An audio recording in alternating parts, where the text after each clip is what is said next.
এটা হচ্ছে বেতুয়া নদীর প্রান্তিক একটা জায়গা। এই জায়গাতে বিভিন্ন পর্যটক আসে, যারা শহরে থাকেন, বিশেষ করে এই মুহূর্তে গ্রামে আসছেন, একটু স্বস্তির জন্য ফ্যামিলি নিয়ে আসেন।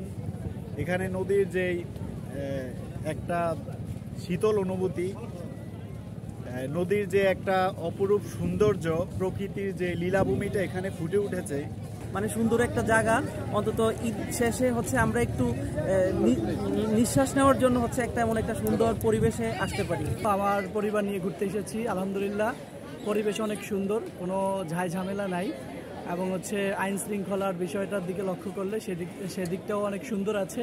যমুনা ইলেকট্রনিক্স ঈদে ডাবল খুশি অফার সিজন 3, যে কোনো পণ্য কিনলেই পাচ্ছেন নিশ্চিত ঈদ উপহার। আমাদের স্বনামধন্য ওসি স্যারের নির্দেশে এখানে বিভিন্ন টিম কাজ করে। এখানে সকাল ভোরবেলা থেকে 2টা পর্যন্ত একটা টিম কাজ করছিল। ওই সময় যদিও এত দর্শনার্থী থাকে না, 2টার পর থেকে আমি আমার সাথে 6 জন সদস্যের একটা টিম।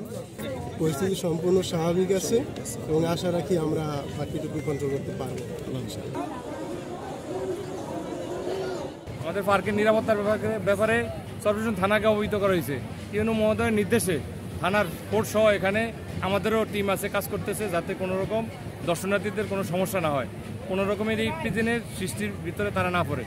আমরা সর্বাত্মক সহযোগিতা করছি পার্ক কর্তৃপক্ষ পক্ষ থেকে। চরফেশন আসছি, এখানে হচ্ছে পরিবার পরিজন নিয়ে অনেক সুন্দর আসলে চরফেশন, টাওয়ার, তারপর হচ্ছে পাশে হচ্ছে শিশু পার্ক, এগুলো দেখলাম, এবং হচ্ছে বেতুয়াতে গেছি।